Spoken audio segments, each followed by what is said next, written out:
ओम नमामि धन्वन्तरिमादिदेवं सुरासुरैर्वन्दितपादपद्मं लोके जरारुकुभयमृत्युनाशं दातारमीशं विविधौषधीनां शङ्खं चक्रं जलोकां दधमृद्घटं चारुदोभिश्चतुर्भिः सूक्ष्मस्वच्छाते हृदयांशुकपरिविलसन्मौलिमं भोजनेत्रं कालाम्बुदजुलालाङ्गं कटितटविलसच्चारूपीताम्बराढ्यं वन्दे धन्वन्तरितं निखिलगगनं प्रोढवाग्निलम्। आज गुल्म निदान अध्याय स्टार्ट करते हैं। Yes sir. गुल्म एक बार स्टार्ट करने से पहले ये चरक सूत्र का 18th अध्याय का 29 नंबर श्लोक देखते हैं। यस्सः वायुः प्रकोपितो गुल्म स्थाने अवतिष्ठते शोफम सशूलम जनेयम गुल्मस्तयोपजायते। अब ये जो यहाँ पे जो चैप्टर है इसका मतलब गुल्म शरीर के किसी एक प्रदेश में होने वाला शोथ है। तो यस्यः वायुः प्रकोपितो, इसमें वात प्रकोप अत्यंत आवश्यक है। गुल्म स्थाने अवतिष्ठते, वात प्रकोप गुल्म स्थान में होना चाहिए। और शोफम सशूलम जनयन, शोफ के साथ शूल होना चाहिए। ये तीनों मिलने पर तभी इसे गुल्म कहेंगे।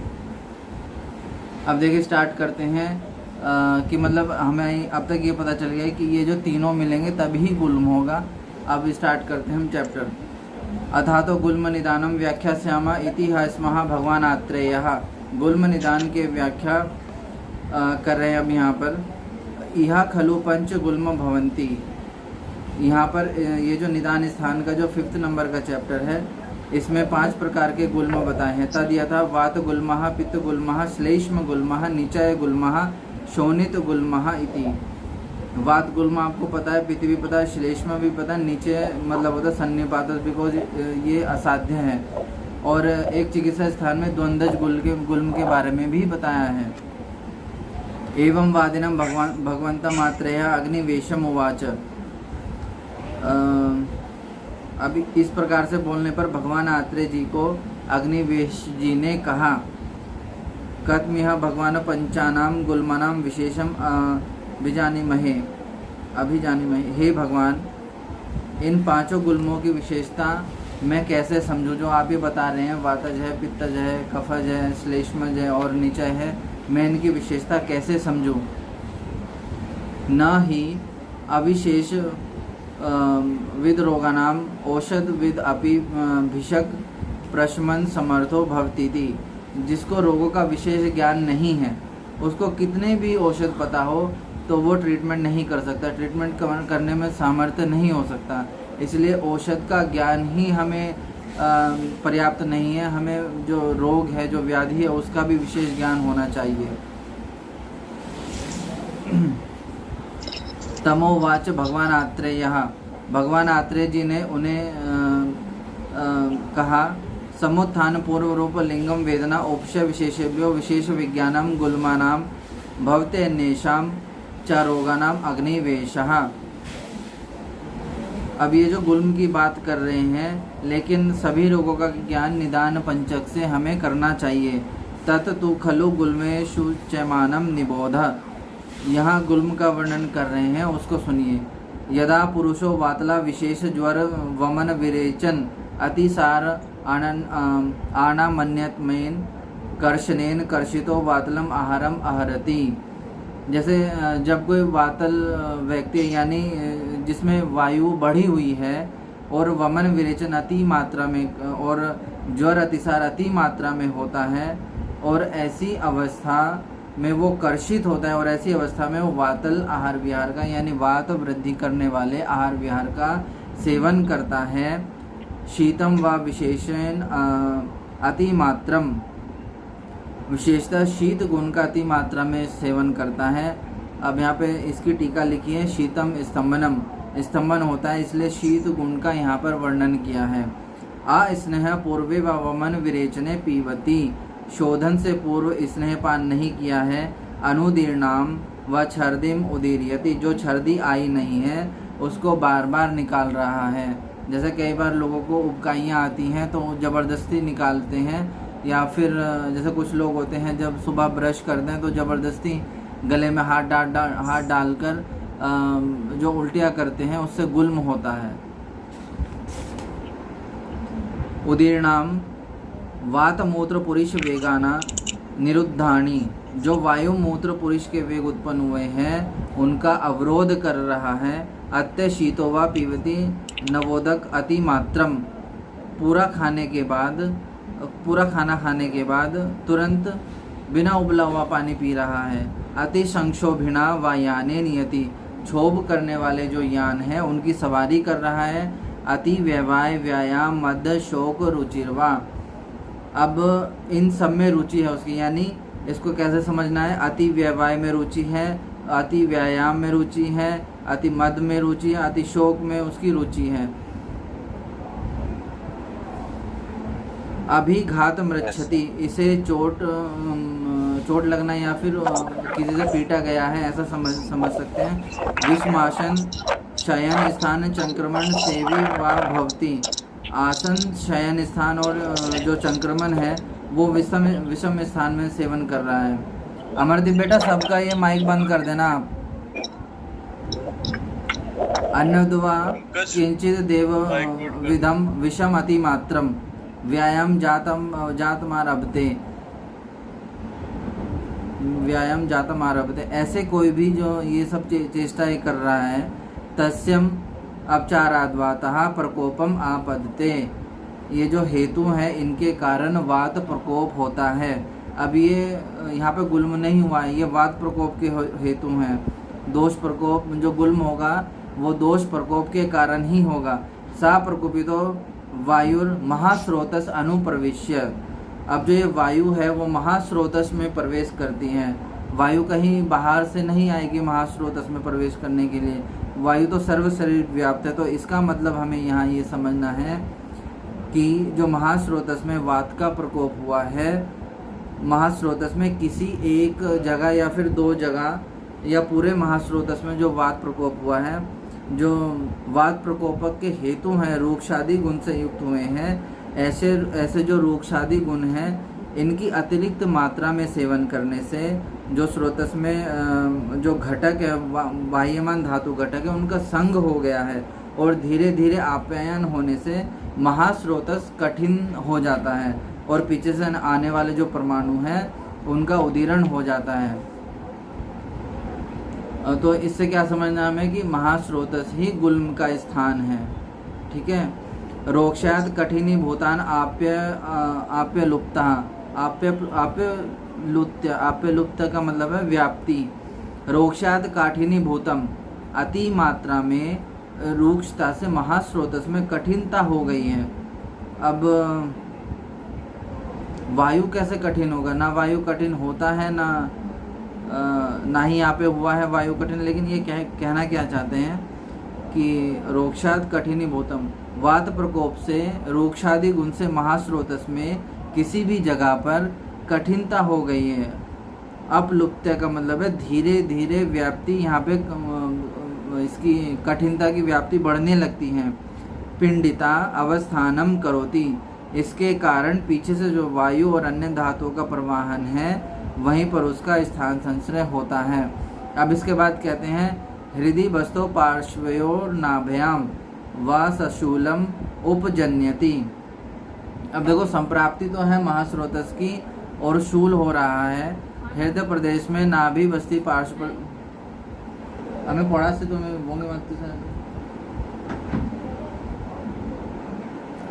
हृदय बस्ती पार्श्व और नाभ्याम व सशूलम उपजन्यति।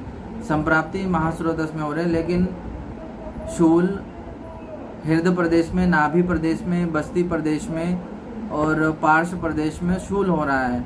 अब ये जो हमारे जितने भी 9 क्वाड्रेंट्स हैं उधर के, इनमें ये सारे महास्रोतस के भाग होते हैं। तो इनमें कहीं ना कहीं पेन होगा यानी शूल होगा। तो पेशेंट आके क्या बोलता है कि शूल हो रहा है, तो वो तो हमें डिफाइन करना है ना कि किस क्वाड्रेंट में हो रहा है, कहाँ पे हो रहा है। तो अगर पूरे हमारे जो GI रह गए इसमें कहीं पर भी ऐसा होता है तो उसको हम गुल्म लेंगे। इवन जैसा आप देखिए अगर किसी को कैंसर भी है पूरे माउथ से एनएस तक ये महास्रोतस में, तो वो गुल्म के अंदर ही आएगा। इसमें महास्रोतस में ये सारी जो व्याधियां हैं जैसे कोलाइटिस हो जाती है, अपेंडिसाइटिस हो जाता है, इवन पाइल्स है, फेरेंजाइटिस है मुंह का, गृहिणी हैं, ये सब गुल्म में ही इंक्लूड होंगे। ग्रंथिश्च अनेक विधान पिंडितश्च अवतिष्ठते। अनेक विधान का मतलब है ग्रंथि। महास्रोतस में अनेक विध ग्रंथियाँ उत्पन्न होती हैं, वहाँ पिंड बनकर उनका शोथ होता है। सा पिंडितवाद गुल्म इति अभिधीयते। पिंडाकार आता है इसलिए इसे गुल्म कहते हैं। सा मुहारात्मति मतलब बढ़ना, धीरे धीरे ये बढ़ेगा, मतलब जो ये काठिन्य हुआ है, शोथ हुआ है, इसकी व्याप्ति धीरे धीरे बढ़ती है। मुहुर अल्पत्वम आपदते, धीरे धीरे व्याप्ति बढ़ती है। अनियत विपुलानु वेदनाश्च भवति, कभी ये जो वेदना है ये कभी बहुत ज़्यादा हो जाएगी, कभी कम हो जाती हैं। चलत्वाद वायो मुहो पिपीलिका संचार इवांगेशु, वहाँ ऐसी वेदना होती है जैसे चींटियाँ चल रही हैं, इस प्रकार की वेदना आती हैं। तोद भेद स्फुरण आयाम संकोच सुप्ति हर्ष प्रलय उदय बहुल, इनकी ये जो तोद है, भेद है, स्फुरण है, आयाम है, संकोच है, इनकी कभी कभी तो उत्पत्ति होती है और कभी कभी नाश हो जाता है, क्योंकि वायु का जो ये विषम गुण है। तद आतुरः संचेव शंकुनेव च अभिविद्धमात्मानं मन्यते। पेशेंट को ऐसा लगता है जैसे कोई सुई चुभा रहा है, जैसे कोई शक्कू से भेद रहा है, ऐसी वेदना पेशेंट को होती है। अपि च दिवासान्ते ज्वर्यते शुष्यति च अस्यास्यम्। अब ज्वर्यते का मतलब क्या है?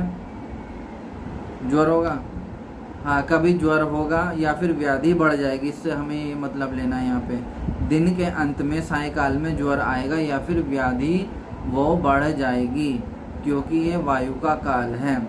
इसे अब ये जो इस काल में आ रहा है इसे ही कहते हैं बल काल संप्राप्ति, और मुख का शोष होगा। उच्छ्वासाच उपरुध्यते, सांस लेने में अवरोध होगा क्योंकि अंदर शोथ हो गया है। हृष्यन्ति च अस्य रोमानी, रोमांच आएगा उसको। वेदनायाः प्रादुर्भावे, विविध प्रकार की वेदना उत्पन्न होगी उसे। प्लीहा आटोपांत्र कूजन अविपाको उदावर्त अंग मर्द मन्या शिराशंख शूल भृंगन रोगश्चेनम उपद्रवंती।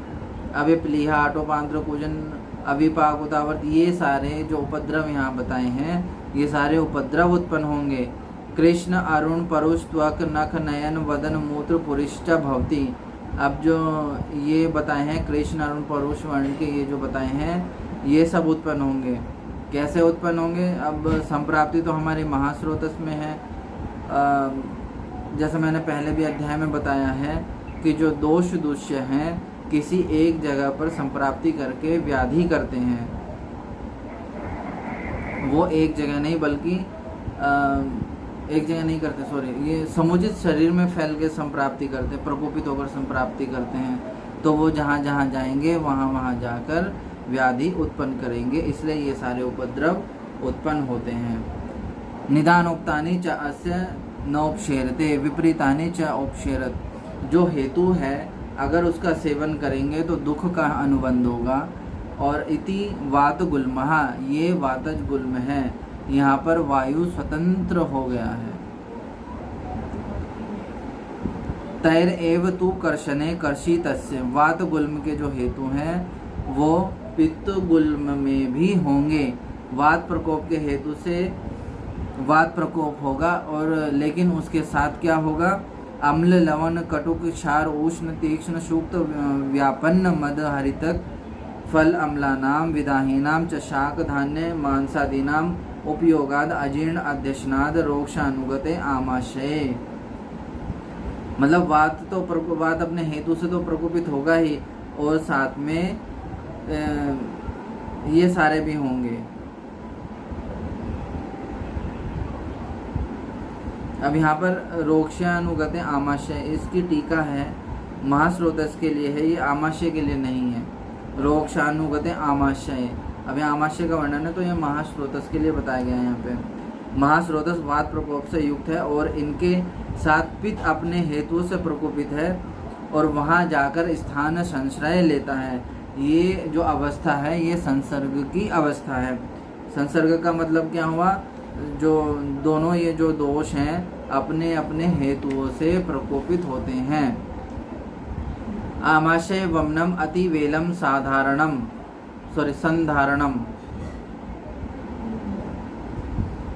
छर्दी आती है तो उसका धारण हो जाता है, संधारण हो जाता है। छर्दी आती है, वमन का वेग आता है तो उसका संधारण, ये धारण होता है। वातपो च अतिसेवमानस्य पित्तम सह मारुतेन प्रकोपम आपदते, वायु पित्त के साथ प्रकोपित होता है, मतलब यहाँ पर संसर्ग होता है। तत् प्रकोपितम मारुतम आमाशयक देशे संवर्तया, जो वायु प्रकोपित है वो आमाशय में एक जगह जाकर रुक कर या स्रोतस को रोक्षादि गुणों से युक्त करता है।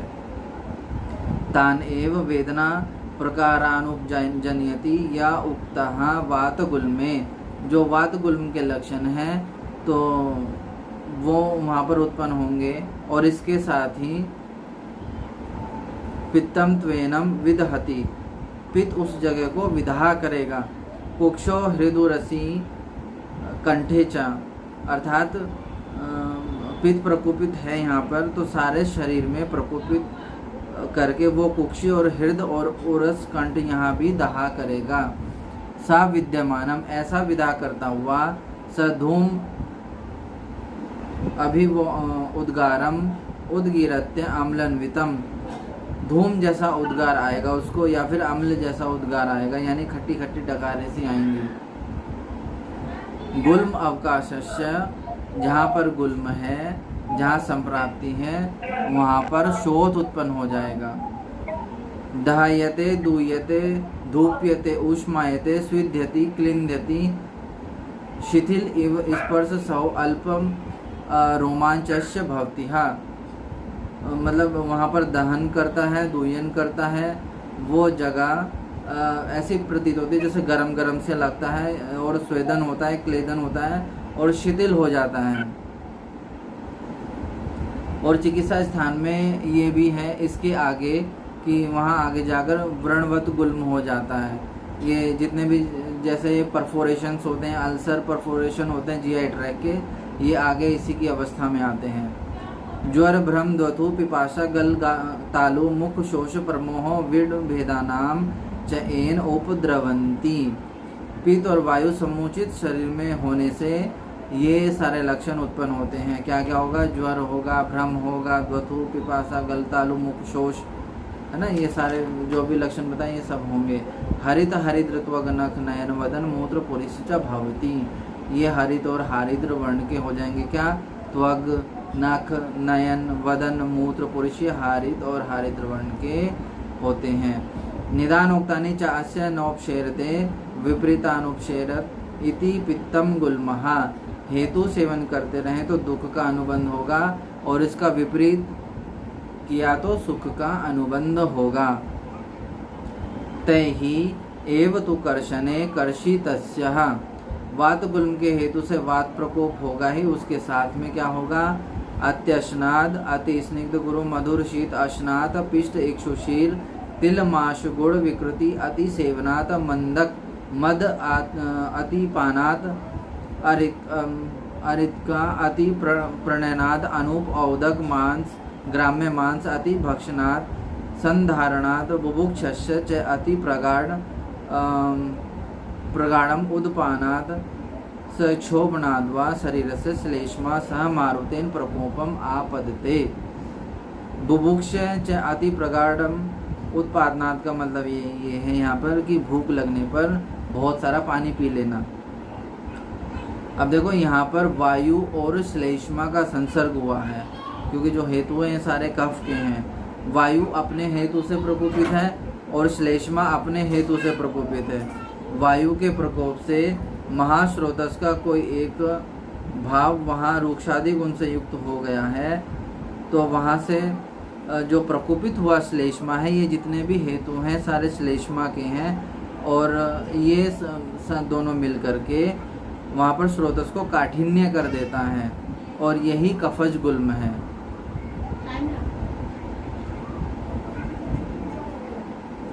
तत् प्रकोपितम मारुतम आमाशयक देशे संवर्तय तान एव वेदना प्रकारानुपजनयति या उक्तः वात गुल्मे।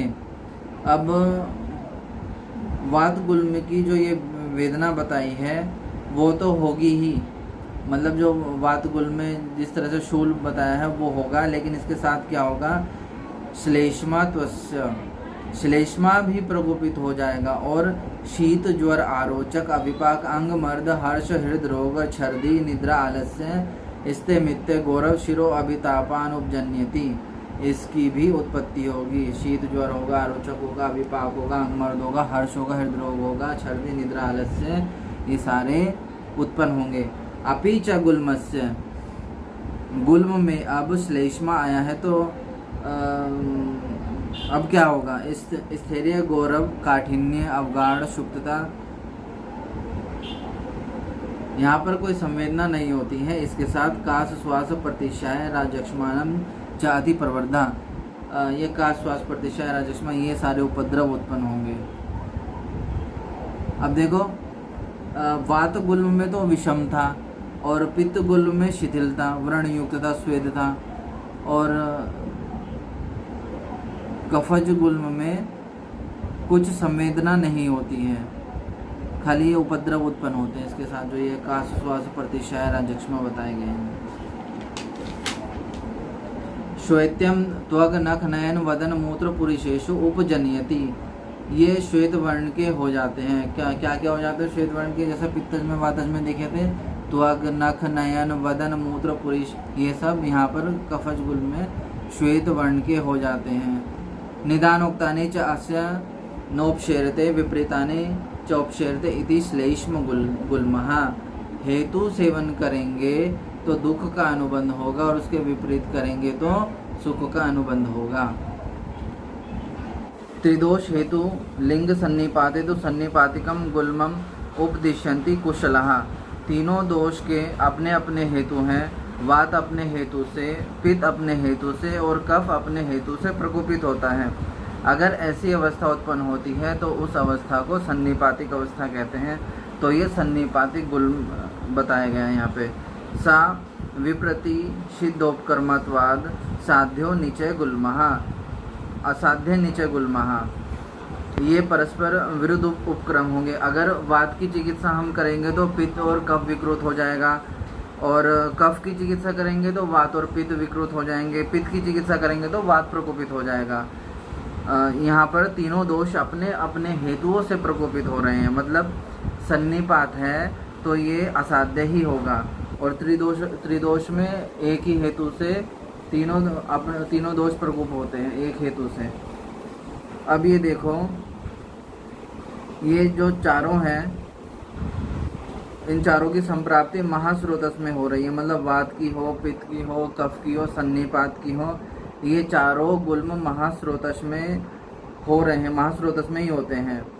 अब प्रसंग तंत्र युक्ति से अगर हम देखेंगे तो ये जो संप्राप्ति गर्भाशय में अगर होती है तो उसे शोणित गुल्म कहते हैं। ये 5th टाइप का जो गुल्म बताया है शोणित गुल्म, ये वो है। ये महास्रोतस में नहीं होता है, ये सिर्फ गर्भाशय और त्रैवर्ता योनि फीमेल्स में ही होता है। अब शोणित गुल्म के बारे में बता रहे हैं। शोणित गुल्म तो खलु स्त्रिया एवं भवती न पुरुषस्य गर्भकोष्ठार्थव आगमन वैशेष्यात्। शोणित, शोणित मतलब क्या है, आर्तव। यहाँ आर्तव लेंगे शोणित का मतलब, न पुरुषस्य इसका मतलब है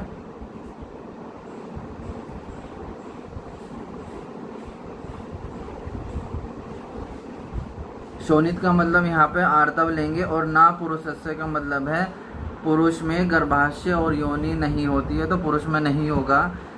गर्भकोष्ठार्थव आगमन वैशेष्यात्, वहाँ पर जो गर्भकोष्ठ और आर्तव का आगमन स्त्रियों में होता है, इसीलिए ये स्त्रियों में ही होगा।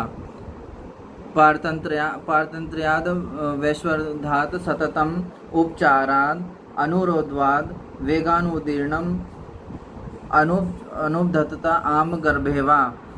अभी आम गर्भ का क्या मतलब है यहाँ पे, मतलब आम गर्भ का मतलब है कि अगर गर्भपात हो गया है तो ये जितने भी ये बताए हैं ये उस समय स्त्रियों के हेतु होते थे। अब ये सब बहुत सारी चीज़ें हैं जो आजकल नहीं होता है। आजकल वात प्रकोप, प्योर वातज प्रकोपित होने के जो हेतु बताए हैं उनका कोई सेवन नहीं करता है। तो यहाँ पर जो 3 चीज़ बताई हैं पारतंत्र है। पारतंत्र का मतलब होता है वेग का धारण करना, ठीक है। आवेशराधात का मतलब है स्त्रियों को वेग धारण कर लिया है उन्होंने। और सतत उपचारात का मतलब है सतत काम कर रही हैं। ये जो तीनों चीज़ बताए हैं पारतंत्र है, आवेशराधात और सतत उपचारात, इस प्रकार के वेग के उदीरण से जो आम गर्भ है उसका पतन हो जाता है। पतन का मतलब है स्राव, वो खराब हो जाता है, वो निकल जाता है। अथवा अचिर पतिते अथवा आप्य अचिर प्रजाताया ऋतुवो वा वात प्रकोपान्याना सेवमान्या। अभी अचिर प्रजाता का मतलब है सूतिका की अवस्था। सूतिका अवस्था या ऋतु काल में वात प्रकोप वाले सेवन से क्षिप्रम वातः प्रकोपम आपदते, वात प्रकोप होता है। अब वात प्रकोप कैसे होगा, कहाँ पे होता है, आगे बता रहे हैं। सा प्रकोपितो योनि मुखम अनुप्रविश्यते। अब यहाँ पे योनि स्रोतस के बारे में बताया है। योनि मतलब कि योनि स्रोतस में प्रवेश करता है और वात का प्रकोप करता है। इससे क्या होता है कि आर्तवम परुण्वी मतलब आर्तव का अवरोध होता है। अब ये जो योनि स्रोतस है, योनि स्रोतस का मतलब होता है त्रयावर्त योनि, यानी इसमें क्या कहता है, गर्भाशय आता है, सर्विक्स आता है, ओवरीज, वेजाइना, ये सब आते हैं, इसे बोलते हैं त्रयावर्त योनि।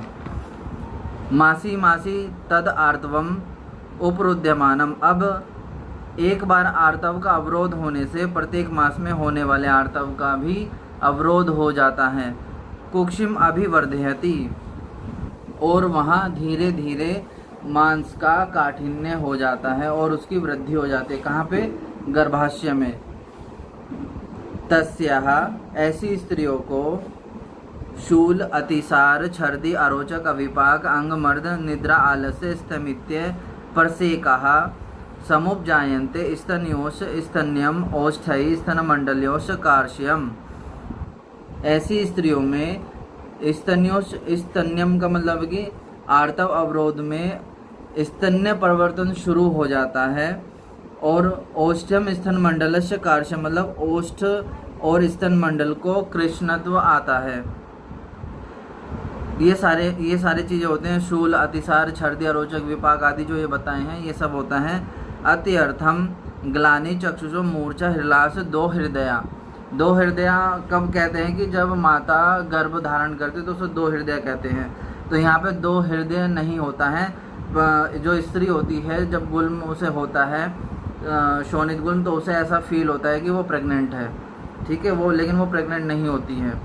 श्वयथु च पादयो, दोनों पाद में शोथ होता है। ईशत च उद्गमो रोम राज्य, शरीर में रोम राज्य उत्पन्न होता है। योन्या आटलत्वम, त्रयावर्त योनि विस्तृत हो जाती है, फैल जाती हैं।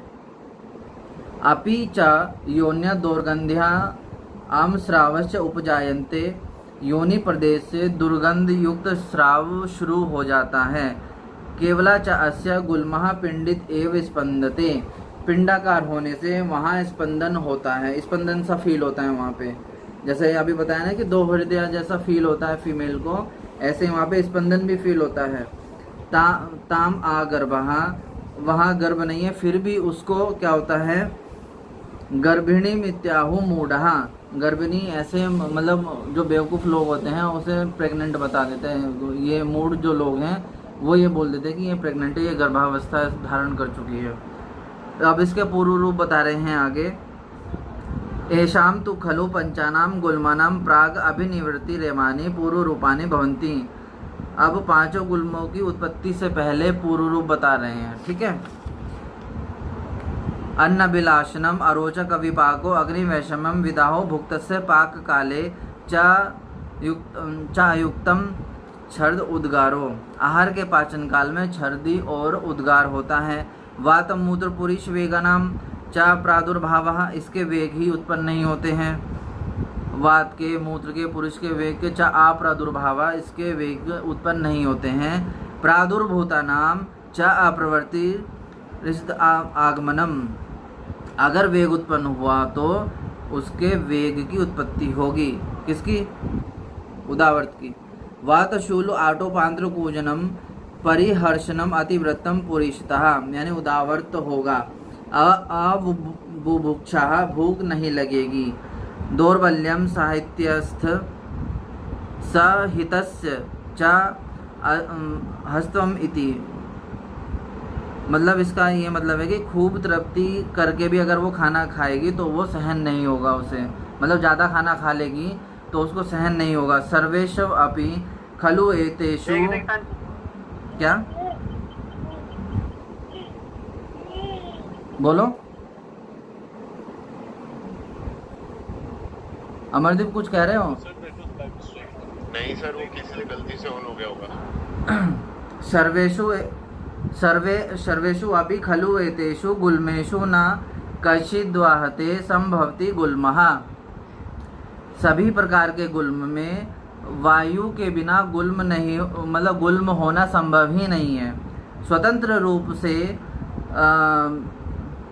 सर्वेषु खलु एतेषु, हाँ, स्वतंत्र रूप से वात प्रकोप से गुल्म का नियत हेतु है। ये मतलब अगर वायु प्रकोपित नहीं होगा तो गुल्म ही नहीं होगा, बिना वायु का गुल्म, बिना वात के गुल्म नहीं हो सकता है। तेषाम सन्निपातिकम असाध्यम ज्ञात्वा नैव उपक्रमेत, सन्निपातिक असाध्य है तो चिकित्सा नहीं करनी है उसकी। एक दोष जेतु यथा स्वभाव आरंभम प्रणयेत, जो एक दोषज है उसमें दोषों के अनुसार चिकित्सा करनी है। संश्रिष्टास्तु साधारणेन कर्मणोपचरेत, जो संश्रिष्ट है उसकी साधारण चिकित्सा करनी है। अब साधारण चिकित्सा क्या मतलब है कि मतलब अगर एक दोष को हम घटा रहे हैं, एक दोष का शमन कर रहे हैं तो दूसरा बढ़ना नहीं चाहिए। यच अन्यदपि अवरुद्धम मन्येत तद अपि अवचार्येत विभज्य गुरु लाघवम उपद्रवण, उपद्रव को देखकर जो विरुद्ध बताया गया है अगर वो करना योग्य है तो भी करिए। गुरु ना उपद्रव त्वरमान चिकित्सित, गुरु का मतलब यहाँ पे क्या है? बड़े, मतलब जो बड़े उपद्रव हैं उनकी चिकित्सा पहले करनी है। जगन्यम अभितरान, मतलब बाद में जो बाद में उनकी चिकित्सा करनी है जो हल्के उपद्रव हैं। त्वरमानस्तु विशेषम अनुपलभमानो गुल्मेश्वात्यैके कर्मणि वात चिकित्सितम प्रणयेत, अगर त्वरित चिकित्सा नहीं की तो असाध्यता बढ़ जाएगी, इसलिए गुल्म में आत्ययिक अवस्था में विशेष कर्म करना चाहिए, मतलब कि विशेषतः वात की चिकित्सा करनी चाहिए। अब क्या करना चाहिए विशेषतः वात की चिकित्सा में? स्नेहन स्वेदन वात हरो स्नेहोपसन्निहितम मृदु विरेचनम बस्ती, ये सब करना चाहिए जो वात की चिकित्सा बताई गई हैं। अम्ल लवण मधुर रसाम युक्त अथवा चार्येत, इन रसों का, ये जो अम्ल है, लवण है, मधुर है, इन रसों का युक्ति पूर्वक आचरण करना चाहिए। मारुते ही उपशांते, अगर मारुत मतलब वायु, अगर गुल्म में वायु शांत हो गया तो स्वल्पेन अपि प्रयत्नेन शाक्य अन्य अपि दोषो नियंतुम गुल्मेष्विति, तो अगर गुल्म में वायु शांत हो गया तो बाकी के दोष अल्प प्रयास से शांत हो जाते हैं। भवती छात्र, इसलिए कहा है गुल्मिनाम अनिल शांति रूपये, गुल्म रोग में वात प्रशमन की चिकित्सा करनी चाहिए। सर्वशा विधि वचार्यता, विधिवत उसकी चिकित्सा किसकी करनी चाहिए? वात शमन की चिकित्सा करनी चाहिए। मारुते ही अवजीते, अगर वायु को शांत कर दिया तो अन्यम उदीर्णम दोषम अल्पम अति कर्म निहन्यात्, तो बाकी के दोष अल्प चिकित्सा से ही शांत हो जाते हैं।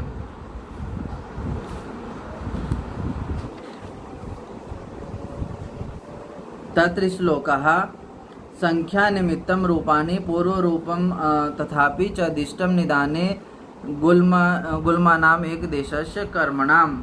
अब यहाँ पर इन्होंने गुल्म का वर्णन कर दिया गया। इति अग्निवेशकृते तंत्रे चरक प्रतिसंस्कृते निदान स्थाने गुल्म निदानम नाम तृतीयम अध्याय इति समाप्तः।